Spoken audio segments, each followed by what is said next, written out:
The chamber went silent the moment I raised my hand.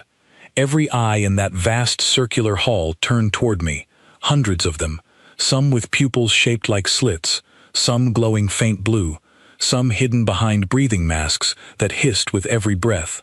I was the last delegate to vote. My hand hung in the air, steady, though my heart was pounding hard enough that I was sure the delegate beside me, a tall Thessaran elder named Vorlon, could hear it. I was Elena Voss, chief liaison for the human delegation to the Galactic Council, and in the next 3 seconds, I was going to end 200 years of alliance.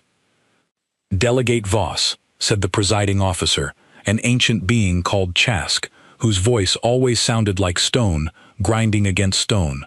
"Your vote, please. Does humanity withdraw from the Galactic Council, yes or no?" I thought about every human soldier who had died fighting someone else's war. I thought about the trade routes we protected with our own ships, while the senior species sat safely behind their fortified worlds. I thought about the treaty just 2 weeks earlier, when the Council quietly stripped our research rights and threatened to remove our seat entirely unless we handed over our slipspace engine designs, technology we built ourselves, paid for in human lives during the border conflicts nobody else wanted to fight. "Yes," I said. My voice did not shake. "Humanity withdraws." The chamber erupted, not with anger, not right away, but with something worse: disbelief. Nobody had expected us to actually do it. For 2 centuries, humanity had been the quiet workhorse of this alliance, showing up to every crisis, every skirmish, every relief mission, because that was what we did. We fixed things. We stood in gaps other species refused to stand in. Vorlon turned to me, his long fingers trembling slightly. "Elena, you understand what you are doing. Without your fleets on the border, the Krell will not wait." "That is not my problem anymore," I said, and even as the words left my mouth, I felt a strange hollow ache behind them, because some part of me knew I did not fully believe it. Chask banged the ceremonial staff against the floor 3 times, and the sound rang out across the chamber like a verdict. "The vote is recorded," Chask said. "Humanity withdraws all forces, all trade agreements, and all diplomatic ties from the Galactic Council, effective immediately." I do not remember walking out of that chamber. I remember the long corridor afterward, lined with delegates from a dozen species, all staring at me as I passed. Some looked afraid, a few looked relieved, as if they had wanted to say the same thing for years but never had the courage. Most looked confused, the way you look at a bridge that has just been pulled out from under your feet. My ship was waiting at the docking ring, a sleek human cruiser called the Wayfinder. My pilot, a young man named Daniel Cross, stood at the base of the ramp with his arms crossed, watching the chaos unfold around the station. "So we're really doing this," he said as I approached. "We already did it," I answered. "Get us moving." We launched within the hour. As the station shrank behind us, I watched dozens of other human vessels doing the same thing, peeling away from patrol routes, escort duties, and joint fleet exercises all across Council space. It was like watching a body lose its blood supply all at once. Ships that had spent decades stationed along contested borders simply turned and left. I remember standing at the observation window as we passed the edge of Threshold Station's defense perimeter, a line my people had guarded for over 100 years. On the other side of that line lived the Krell Dominion, a species that had never once stopped testing that border, never once stopped probing for weakness.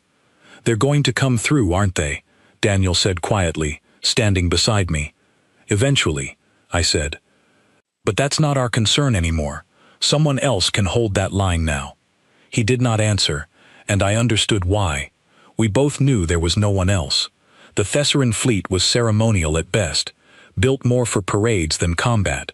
The Ovkai Assembly had not fought a real war in 3 generations. Every other species in the Council had grown comfortable behind human shields, and now those shields were gone. I told myself it was not our fault. I told myself that a people cannot be blamed for refusing to bleed for those who never once thanked them for it. The trip back to Seoul took 11 days. During that time, I received exactly one message from the Council, a formal notice acknowledging our withdrawal and wishing humanity well in its future endeavors. It read like a letter you might send to an employee you were relieved to be rid of. I read it twice, then deleted it. When we finally dropped out of slipspace above Earth, I expected to feel triumphant. Instead, I felt strangely empty, staring down at the blue and green planet turning slowly beneath us, wondering if we had just done something brave or something we would spend the rest of our lives regretting. Daniel broke the silence first. Command wants you at the briefing immediately. They're saying the Krell already moved ships toward the Corvin Belt. I closed my eyes for a moment. The Corvin Belt was less than 2 days from the old border. If the Krell were already moving, they were not testing anymore. They were preparing. How long ago was the vote? I asked. 6 hours, Daniel said. They didn't waste any time. Neither had we, I thought, but I said nothing. I simply turned from the window and made my way toward the shuttle bay, already bracing myself for what I now understood was only the beginning. By the time I reached Earth's primary command center, a sprawling facility buried beneath the mountains outside a city called Ashcombe, the mood inside was tense in a way I had never experienced during my entire career. Officers moved quickly between terminals. Screens displayed star charts I recognized instantly, the old border systems, the ones we used to patrol without a second thought. A woman named Grace Linden, the head of Earth's Defense Council, met me at the entrance. She was tall, sharp-eyed, and famous for never wasting words. "Elena," she said. "Good, you're here. We have a problem." "The Krell," I said. "Worse. Refugee traffic. 3 colony worlds along the old frontier are already sending distress signals. They're asking for evacuation support." I felt my stomach tighten. Support from us? We just left the Council 6 hours ago. "They know that," Grace said. "They're not asking the Council. They're asking us directly. They say we're the only ones with ships fast enough and disciplined enough to get their people out in time." I stood there for a moment, absorbing the weight of what she was telling me. We had walked away from an alliance built on obligation, telling ourselves we owed no one anything, and within hours, people we had never even met were already looking to us for rescue. "What does Command want to do?" I asked. Grace's expression hardened. "That's exactly what we're about to decide. And they want you in the room, because you were the one who ended this partnership. They think you should have a say in what comes next." I followed her down the corridor, past officers who nodded grimly as I passed, past screens flashing warnings from systems I had once sworn to protect. My hand still remembered the way it had felt raised in that chamber, casting the vote that started all of this. I had no idea, walking into that briefing room, that the vote I cast that morning was only the first crack in something far larger. I had ended humanity's place at the table. I had not yet understood that the table itself was about to collapse, and that every species who once looked down on us would soon be looking to us instead, wondering if we would come to save them or simply watch the galaxy burn from a safe distance, the way they had always assumed we would. The doors to the command room slid open, and every face inside turned toward me, waiting for me to speak. I had not felt that kind of pressure since the moment my hand went up in the council chamber.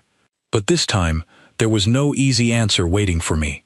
There was only the weight of a decision that would define not just my career, but the future of everyone who called Earth home. I stepped inside, took a breath, and began to speak. "They want an answer within the hour," Grace Linden said, closing the briefing room doors behind us. "The colony world called Marin Hollow is closest. If we send ships now, we can reach it before the Krell fleet does. If we wait, there won't be anyone left to save." I looked around the room. Every officer at that table had spent their career fighting under the Council banner, following orders that were not always our own, defending borders that were not always ours to defend. Now they were all waiting for me to tell them what humanity was supposed to be, now that we answered to no one. "How many people are on Marin Hollow?" I asked. "Around 400,000, said a young officer named Peter Hale, scrolling through data on his tablet. Mostly AudioBook settlers. Farmers, mostly. A few research outposts. No military presence to speak of. 400,000 people who had never sent a single soldier to help defend the border we used to hold for them. I felt the old resentment stir in my chest, the same resentment that had pushed my hand into the air that morning. They didn't help us, I said quietly. Not once, in 200 years. No, Grace agreed. They didn't. Nobody spoke for a long moment. The silence stretched out, heavy and uncomfortable, until Daniel Cross, who had followed me into the room without anyone stopping him, finally broke it. With respect, he said, does it matter? There are children on that colony. Are we really going to let them die because their grandparents never wrote us a thank you note?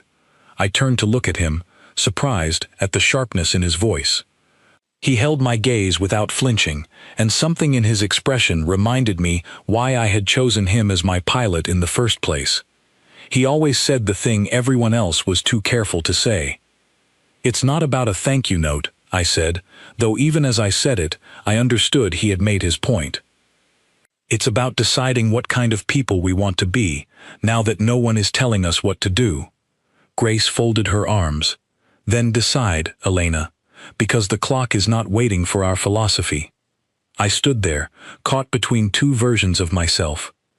One version wanted to prove that humanity could survive alone, that we did not need to keep sacrificing ourselves for species who had never once returned the favor.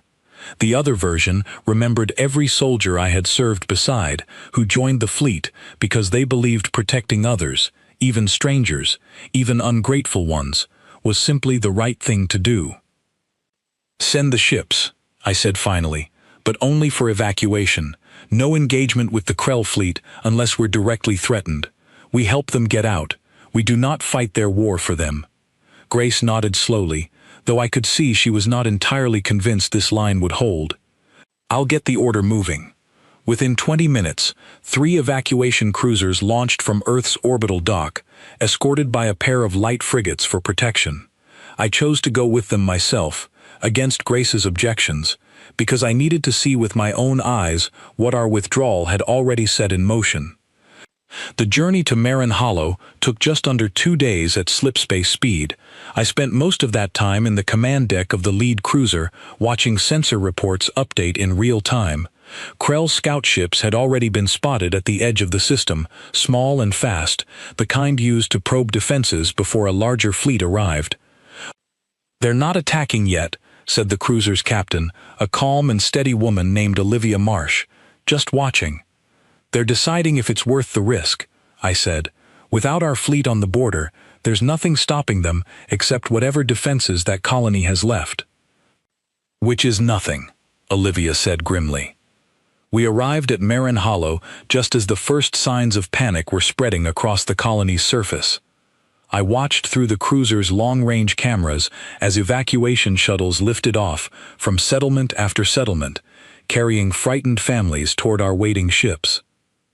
The colony's own defense grid, a handful of aging orbital platforms, powered up in a desperate attempt to look threatening, though everyone on that bridge knew those platforms would not survive a real confrontation. I stood at the observation window, watching the shuttles rise, when Daniel came to stand beside me. You did the right thing, he said quietly. I don't know if I did, I admitted. We're saving these people today.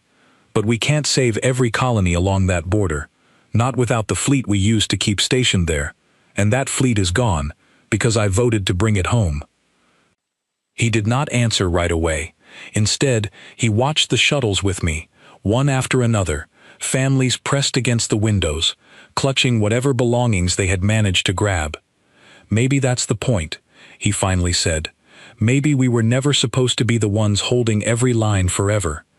Maybe the council needed to learn what it actually costs to lose us. I wanted to believe him.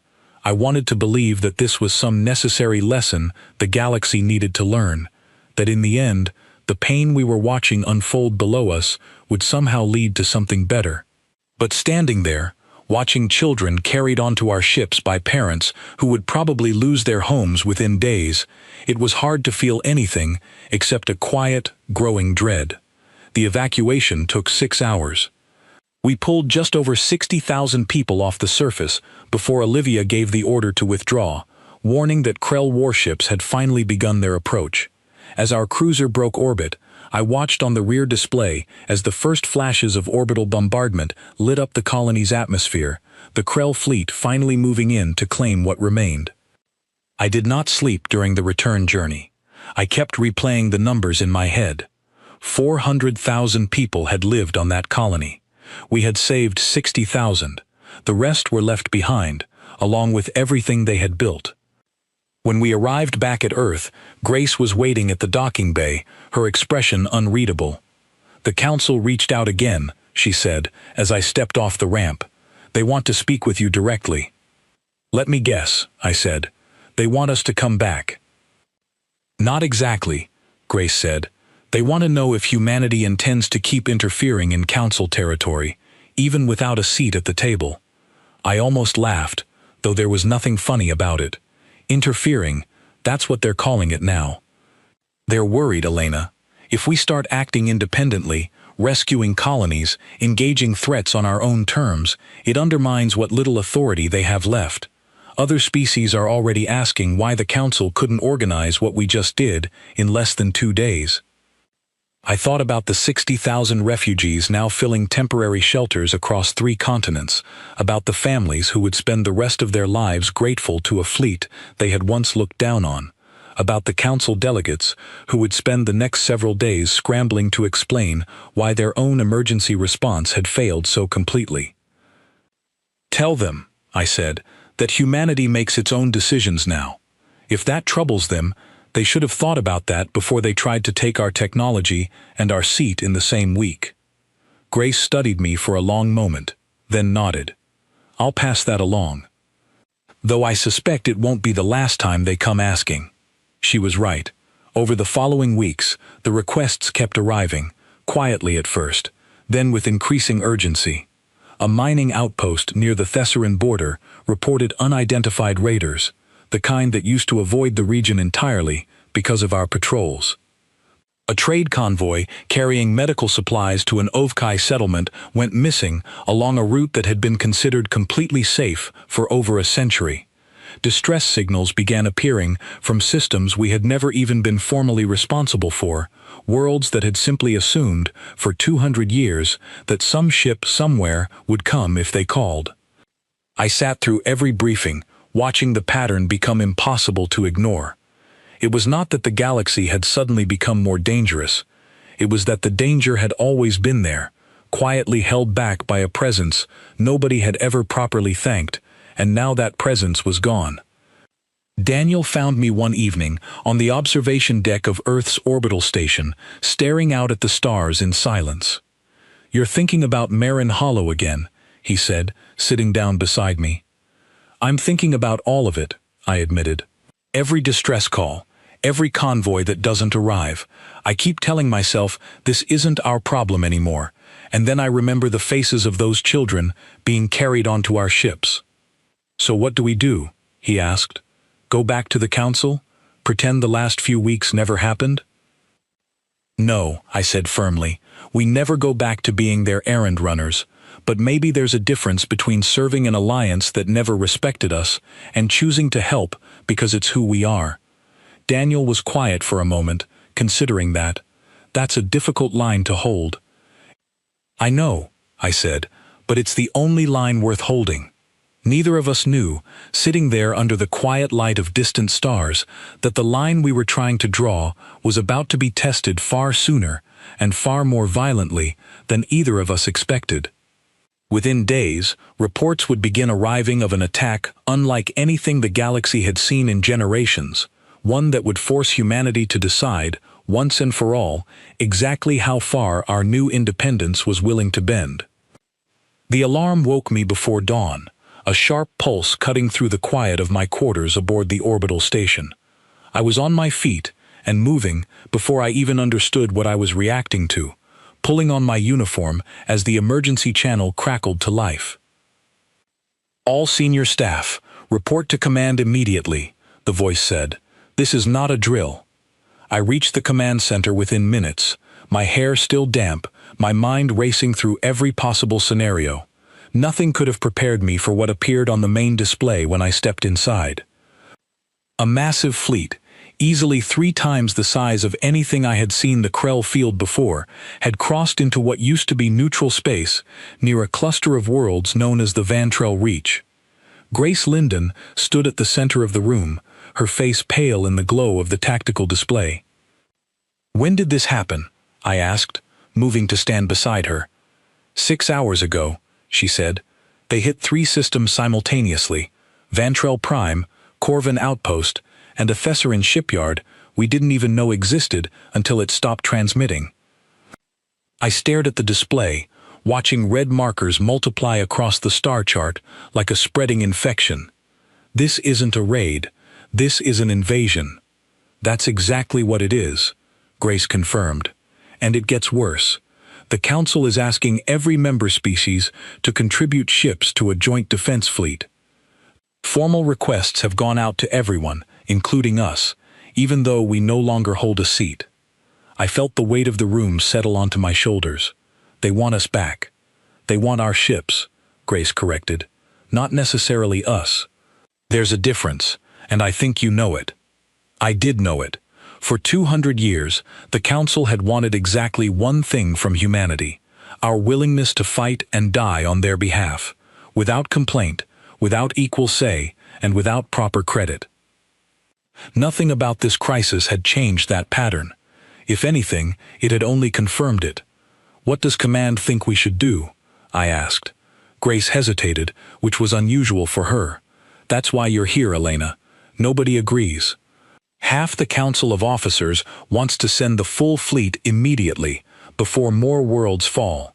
The other half wants to seal our borders completely and let the rest of the galaxy handle its own conflict, the same way we would have to if we had never joined the Council in the first place."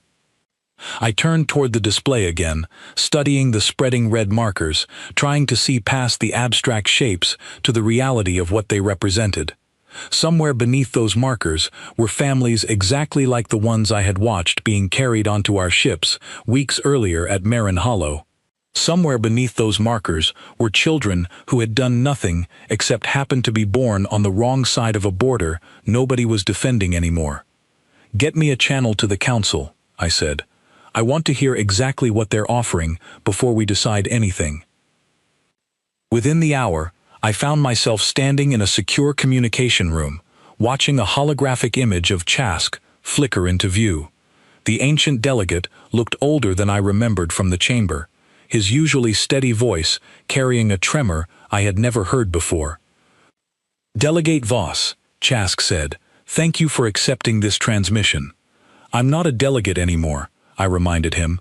"You made sure of that." Chask's image flickered slightly. Whether from technical interference or something closer to shame, I could not be certain. "The Council recognizes that our previous decisions may have been short-sighted. The situation has escalated beyond anything we anticipated. The Krell Dominion is no longer testing borders. They are conquering them. And you want humanity to fix it," I said flatly.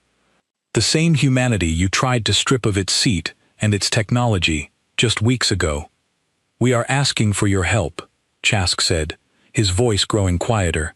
"Not as subordinates, as equals, this time. Full voting rights restored. A permanent seat, guaranteed, with equal standing to any senior species. Revised trade terms that reflect your actual contributions rather than the ones we previously imposed."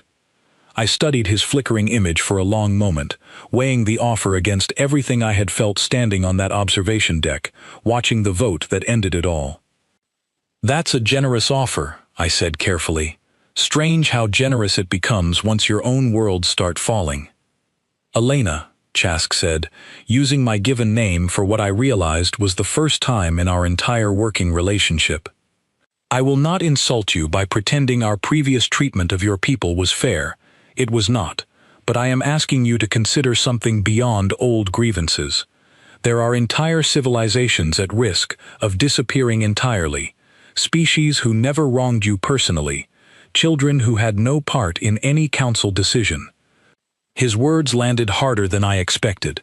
I thought of the children at Marin Hollow again, and of how many more children were now scattered across a dozen collapsing worlds, waiting for ships that might never arrive. I need to bring this to our command council, I said finally. This isn't my decision to make alone anymore. Of course, Chask said. But please, Elena, time is not something we have in abundance.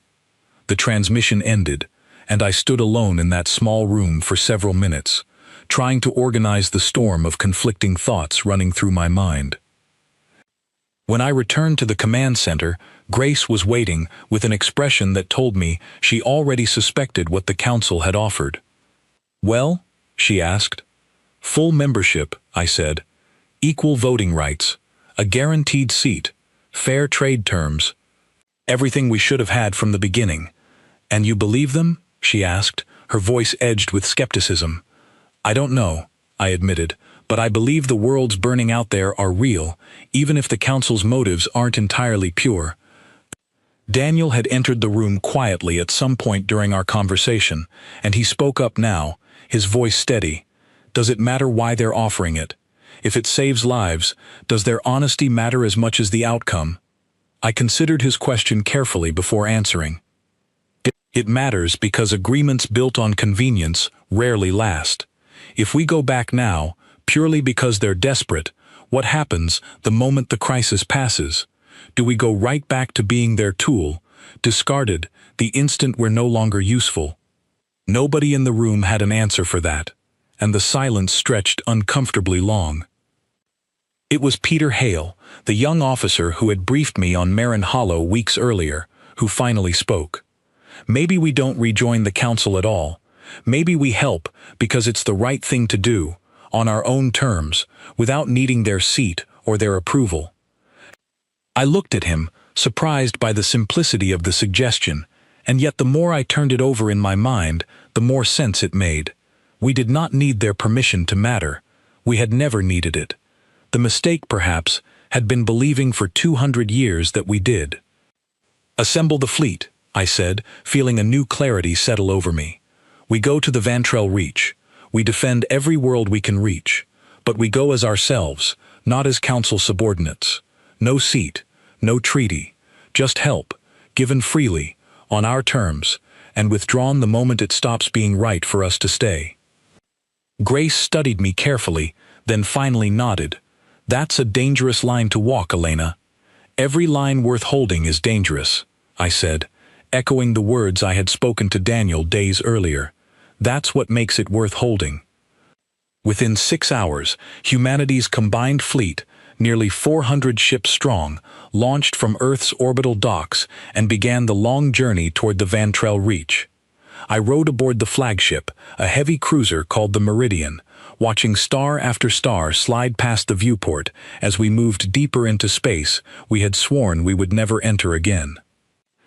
Daniel found me on the observation deck once more, the same spot where we had sat together weeks earlier, wondering what kind of people we wanted to be. Scared? He asked, settling into the seat beside me. Terrified, I admitted. Not of the Krell, of what happens after. Of whether this decision saves us or destroys everything we were trying to protect by leaving in the first place. Maybe both things can be true, Daniel said quietly. Maybe we can hold on to our pride and still choose to help. Maybe that's the whole point of what you're trying to build.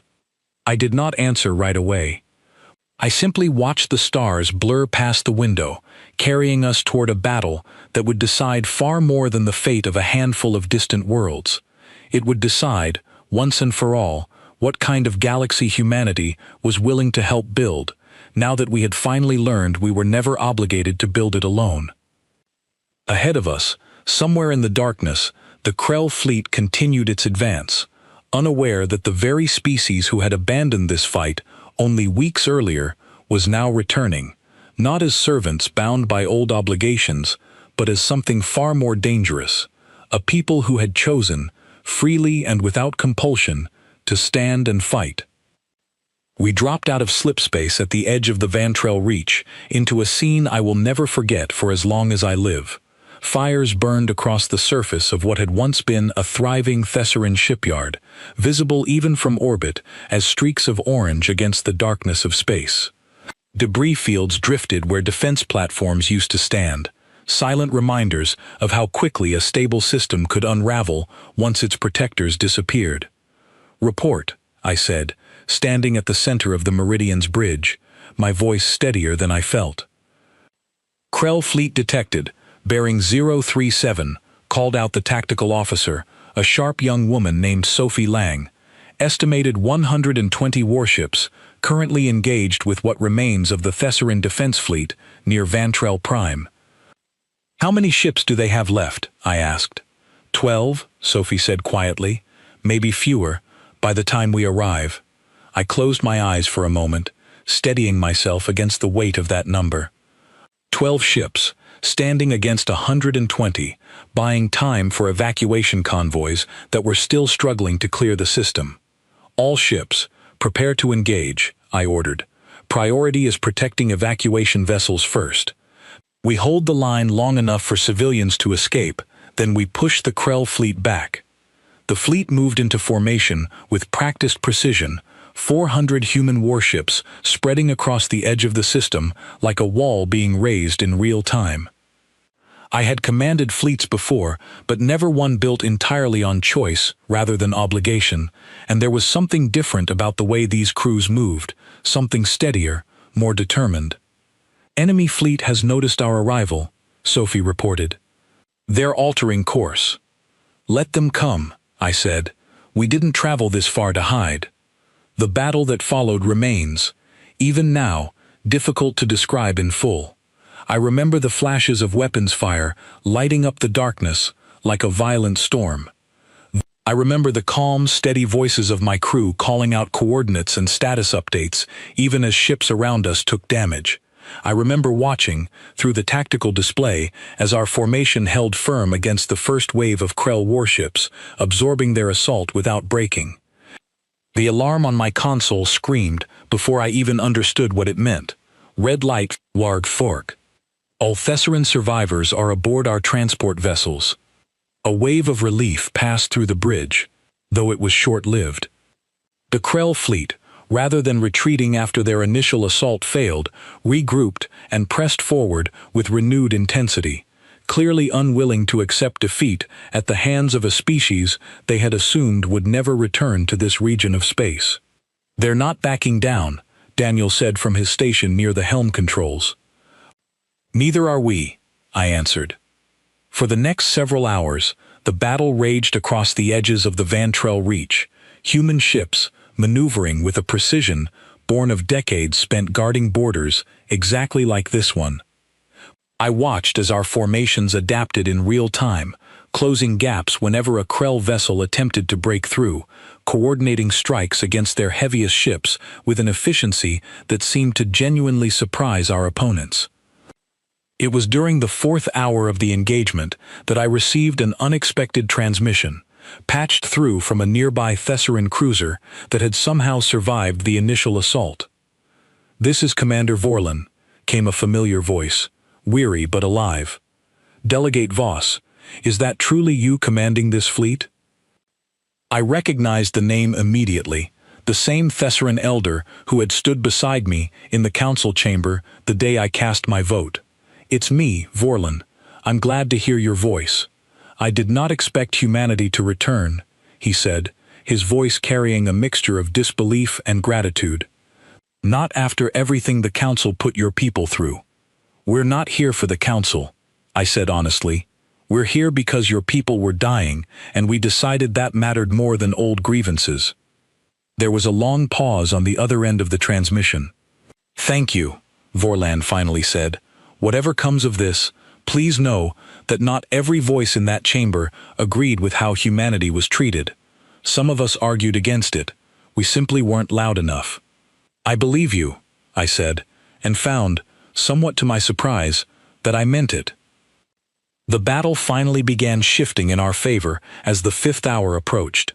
The Krell fleet, having lost nearly a third of its warships to our coordinated strikes, began pulling back toward the outer edges of the system, clearly reassessing whatever plans they had made, assuming this region would remain undefended. "They're retreating," Sophie announced, a note of cautious relief in her voice. "Do not pursue," I ordered immediately. "We hold this line. We do not chase them into unfamiliar territory." The order surprised a few members of the bridge crew, I could tell from their expressions, but Daniel understood immediately, nodding slightly from his station. "We're not here to conquer," I explained, "more for my own benefit than anyone else's. We're here to protect." There's a difference, and it's a difference worth remembering, especially now. As the Krell fleet withdrew fully from the system, a strange quiet settled over the Meridian's bridge, the kind of silence that follows any battle where the cost has not yet been fully counted. I stood at the center of that silence, staring at the tactical display, watching the red markers finally retreat beyond the edge of our sensor range. It was Grace Linden, transmitting from Earth, who broke the quiet several minutes later. "Elena, that's confirmed. Krell forces are withdrawing from the entire Vantrell Reach. Preliminary reports suggest this was their primary invasion fleet. Losing a third of it may set their timeline back significantly." "Casualties?" I asked, bracing myself for the answer. 23 ships lost," Grace said quietly. 61 confirmed losses among the crew. It could have been far worse. 23 ships, 61 lives. Numbers I would carry with me for the rest of my career, alongside the memory of the 60,000 refugees we had managed to save at Marin Hollow, and the 400,000 we had not. I stood at the observation window later that evening, watching the debris field slowly drift in the darkness beyond the Meridian's hull, when Vorland's voice returned over an open channel, quieter this time, almost hesitant. "Elena," he said, "the Council is already discussing what comes next. Word of this battle has spread quickly. Several delegates are asking whether humanity intends to formally rejoin, given what you've just accomplished here." I considered his words carefully before answering. "Tell them we're still deciding, but tell them this as well. Whatever we decide, it will be on our terms this time, not theirs." "I will pass that along," Vorland said. "For what it's worth, I believe that is exactly how it should be." The transmission ended, and I remained alone at the window for a long while, watching the last traces of battle smoke disperse into the vacuum of space. Somewhere behind me, the crew continued their work, repairing damaged systems, tending to the injured, preparing reports that would eventually make their way back to Earth.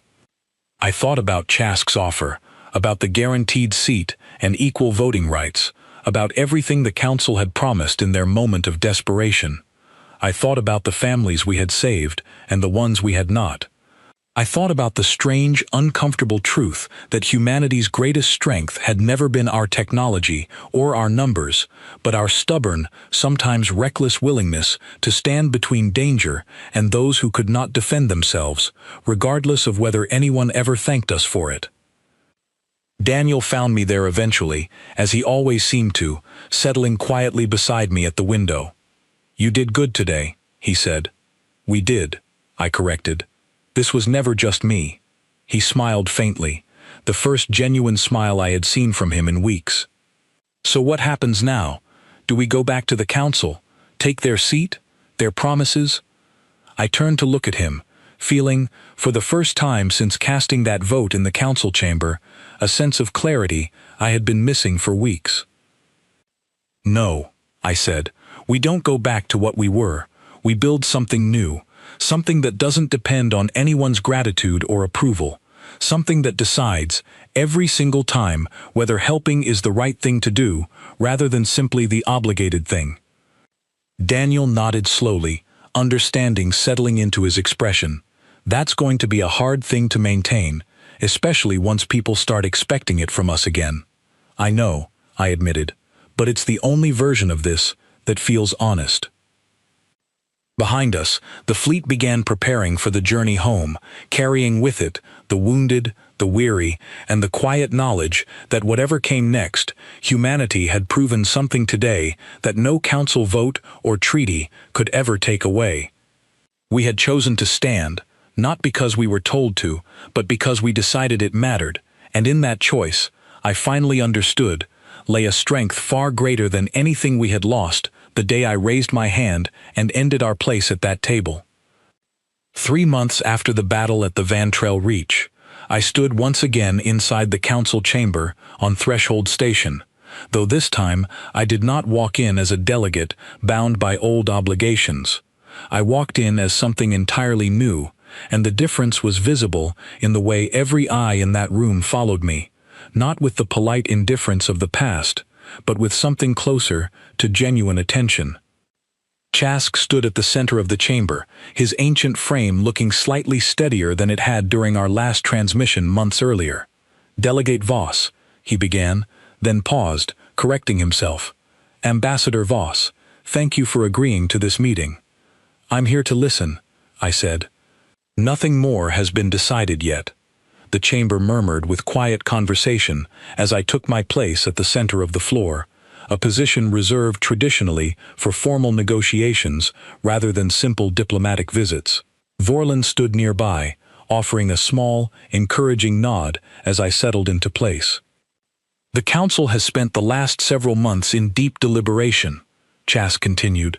"Following the events at Vantral and the subsequent difficulties across several other border regions, we have come to recognize certain failures in how this alliance was originally structured."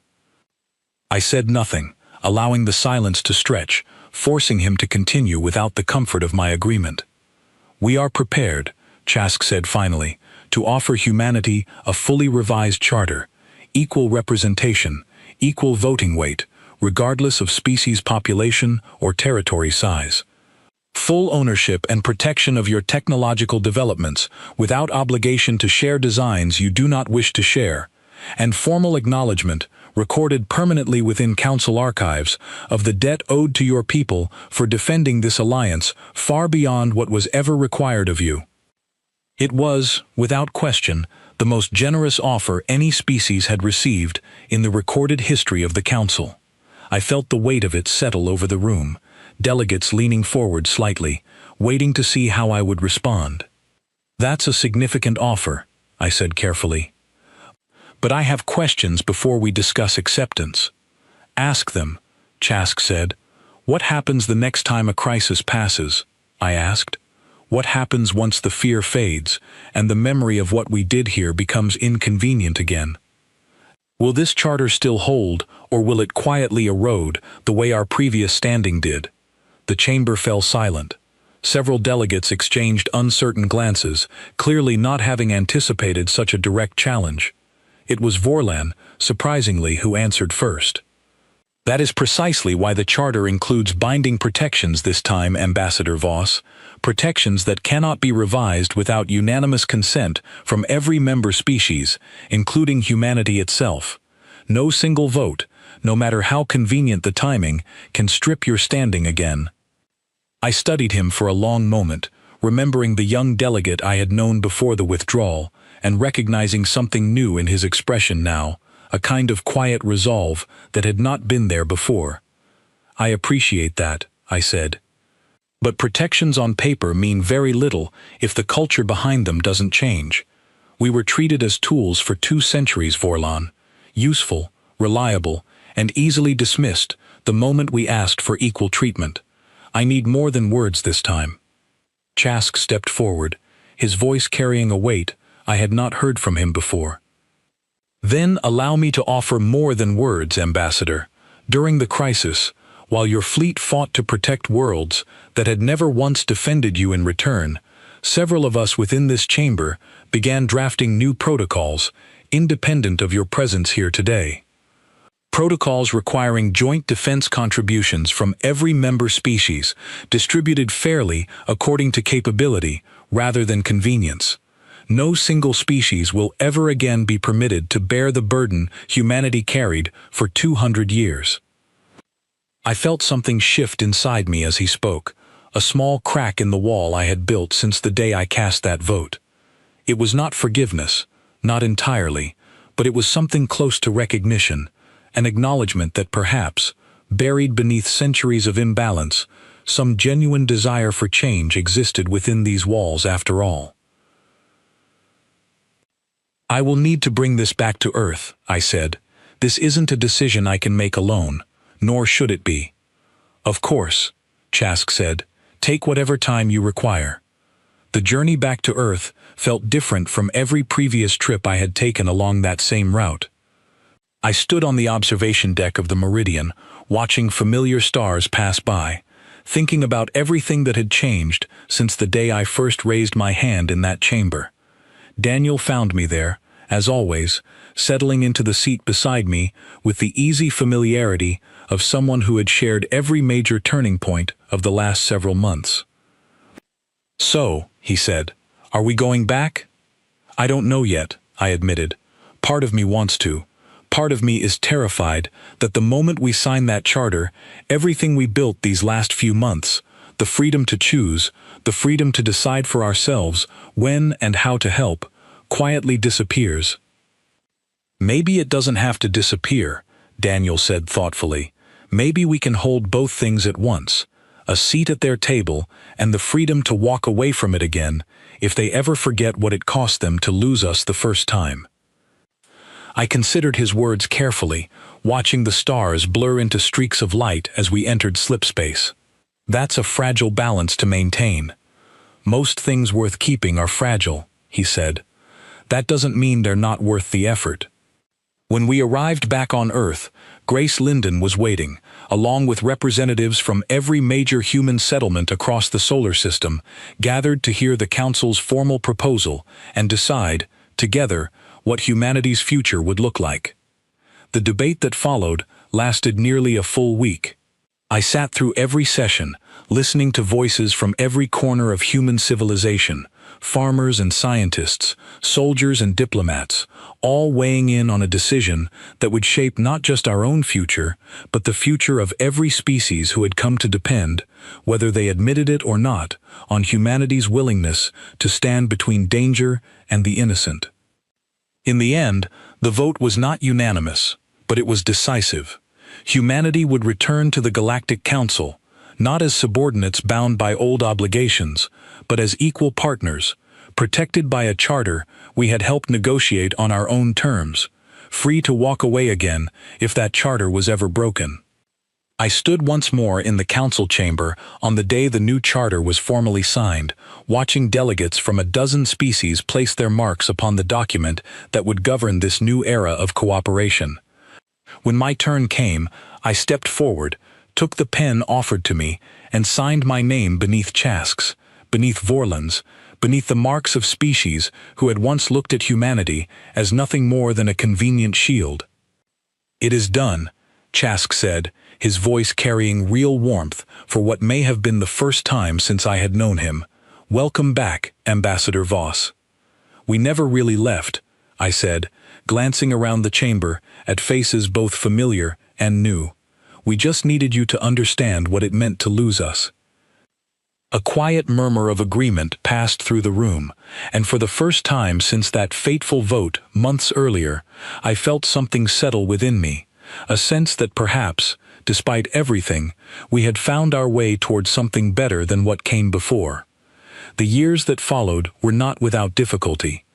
Old habits die slowly, and there were moments when certain delegates attempted to lean on humanity's strength without offering fair contribution in return.